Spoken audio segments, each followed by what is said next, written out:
अधिक मास विशेष ऑफर्स फक्त कैलास अडगावकर ज्वेलर्समध्ये.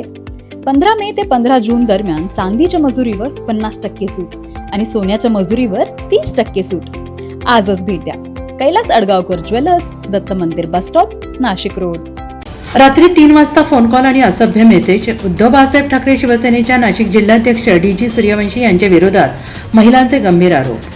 उद्धव बाळासाहेब ठाकरेचे नाशिकचे जिल्हाध्यक्ष डी.जी. सूर्यवंशी यांच्या विरोधात नाशिकच्या महिला शिवसैनिकांनी आदित्य ठाकरे यांच्याकडे ऐन बैठकीत गंभीर तक्रारी केल्या. त्यानंतर वादावादी झाल्यावर अगदी 5 मिनिटात आदित्य ठाकरे यांना बैठक आटोपती घ्यावी लागली. यावर आदित्य ठाकरे यांनी माध्यमांशी बोलताना आम्ही अंतर्गत चौकशी करून पुढील निर्णय घेऊ अशी सावध भूमिका घेतलेली आहे.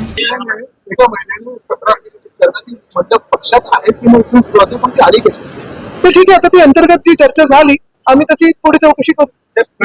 उद्धवसाहेब ठाकरे गटाच्या पश्चिम नाशिकच्या अध्यक्ष श्रुती नाईक आणि युवती सेना अध्यक्ष राणी गवळी यांनी महिला शिवसैनिकांच्या वतीनं त्यांची व्यथा आदित्य ठाकरे यांच्याकडे मांडल्या. श्रुती नाईक, राणी गवळी यांना हा त्रास झाल्याचं त्यांनी म्हटलं आहे. काही महिला सध्या तरी कॅमेऱ्यासमोर आलेल्या नाहीत, मात्र त्यांनी त्यांची अपभीती सांगितली आहे. रात्री 3 वाजता आलेले कॉल आणि असभ्य व्हॉट्सअप मेसेज त्यांनी दाखवले. रात्री 3 एकसारखे कॉल करणे, कॉल न उचलल्यास कॉल बॅक करायला सांगणे, किस मागणे असे मेसेज महिलांच्या मोबाईलवर आहेत. पक्षाचा विचार करून आम्ही शांत होतो. त्रास वाढत असल्याने आणि स्थानिक पदाधिकाऱ्यांकडे तक्रार करूनही मातोश्रीपर्यंत पोहोचून न दिल्याने हा मार्ग निवडला, जेणेकरून दुसरा अशोक खरा तयार होऊ नये असंही महिलांनी म्हटलं आहे. हा सर्व प्रकार लोकसभा निवडणुकीपासून सुरू होता. गेल्या खूप वर्षापासून अशा तक्रारी माझ्यापर्यंत पोहोचत होत्या. तक्रारी जेव्हा येतात तेव्हा पुरावा असल्याशिवाय मी त्याची शहानिशा केल्याशिवाय ते पुढे पाऊल टाकत नाही. आणि ह्या तक्रारी झाल्यानंतर आम्ही आमच्या जवळच्या स्थानिक लेवलमध्ये जेवढे लोक होते, आपले नेते म्हणा किंवा अजून कार्यकर्ते, यांच्या कानावरती गोष्ट टाकली होती. पण तरी सुद्धा त्याची काही शहानिशा समोरच्यांनी केली नाही. आणि शेवटी मग शिवसेनेमध्ये जे आमच्याकडे महिला, ज्या राजाभाऊ वाजे निवडून आले खासदारकीच्या वेळेस, आमदारकीच्या वेळेस किंवा आता महानगरपालिका करत असताना, मी सुदाम भाऊ कोंबडे आणि संदीप दादा दोनते ह्यांचा प्रचाराला पण मी होते. तर हे सगळं करत असताना म्हणजे ते पॅनलच होतं, त्या पॅनलमध्ये शिवसेनेचे सगळेच जण होते. तर हे जेव्हा काम करत असताना सुद्धा त्या महिलांची तक्रार येतच होती. पण इलेक्शन होऊन जाऊ दे, मग आपण याची दखल घेऊ असं वरिष्ठांनी सांगितलं. तक्रारी अशा होत्या की जो जिल्हा प्रमुख आता इथे ते निवडून आलेला आहे त्याचं नाव डी.जी. सूर्यवंशी आहे. आणि हा खूप गेल्या वर्षीपासून, जेव्हा त्याच्याकडे पदही नव्हतं तेव्हापासून तो महिलांना अर्वाच्य अश्लील भाषेमध्ये रात्री 3-3:30 वाजता दारू पिऊन मेसेज करतो, फोन करतो. अशा महिलांच्या, तो जिथे राहतो ना त्याच्या स्थानिक ठिकाणी सुद्धा 2 महिलांच्या तक्रारी आहेत आणि ते पुराव्या सकट आहेत आमच्याकडे. त्याच्यामुळे आम्ही ही गोष्ट माननीय साहेबांपर्यंत, उद्धव साहेबांपर्यंत आणि माननीय आदित्य साहेब यांच्यापर्यंत पोहोचवायचा प्रयत्न करत होतो, पण ती पोहोचत नव्हती. मग शेवटी आज तो बाण फुटला, म्हणजे काय म्हणायचं, संयम सुटला आणि आम्हाला ते तिथे बोलावं लागलं.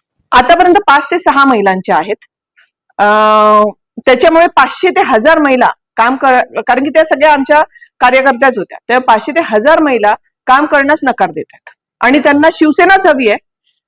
मराठी माणसाला एकच पर्याय आहे, ती म्हणजे शिवसेना, आणि त्यांना शिवसेनाच तिथेच काम करायचंय. उद्धव बाळासाहेब ठाकरे याच पक्षात त्यांना काम करायचंय. पण असा जिल्हा प्रमुख निवडून आल्यामुळे त्या महिला काम करण्यास नकार देतात. आमच्याकडे खूप महिलांनी तक्रार केलेली आहे की जे शिवसेनेचे जिल्हा प्रमुख आहे डी.जी. सूर्यवंशी, ते रात्री अपरात्री महिलांना मेसेज करतात.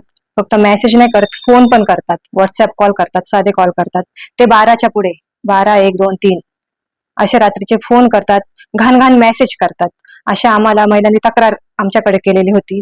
त्या संदर्भात आम्ही आदित्य साहेबांशी आज भेटलो त्यांना, आणि आमच्या ह्या ज्या महिलांच्या ज्या तक्रारी आहे त्या आम्ही त्यांच्यापर्यंत पोहोचवण्याचा प्रयत्न केला. त्यांनी रिप्लाय चांगला दिला. त्यांनी सांगितलं की आम्ही तुम्हाला मुंबईला बोलवू आणि ही जी गोष्ट आहे तिच्या सविस्तर चर्चा करू. या प्रकारामुळे जवळपास 500 महिला शिवसैनिकांनी उबाटा सेनेचे काम थांबवले आहे, तर संसार आणि परिवार यांचा विचार करत सध्या तरी महिलांनी पोलिसात जाणे टाळले आहे. त्यांना अपेक्षा आहे की ठाकरे न्याय देतील, मात्र शेवटचा पर्याय हा पोलिसांकडे जाणे असेल असंही त्यांनी नमूद केले. दुसरीकडे जिल्हाध्यक्ष DG सूर्यवंशी यांनी सर्व आरोप खोडून काढले असून महिलांची पक्षातून हकालपट्टी करण्यात आलेली असून त्या बैठकीत कसे काय आल्या याची चौकशी आम्ही करत असून हा सर्व कट कारस्थान असल्याचं त्यांनी म्हटलं आहे. कॅमेऱ्यासमोर मात्र प्रतिक्रिया देण्यास तिने नकार दिला आणि सांगितलं की आदित्य ठाकरे यावर बोलले आहेत.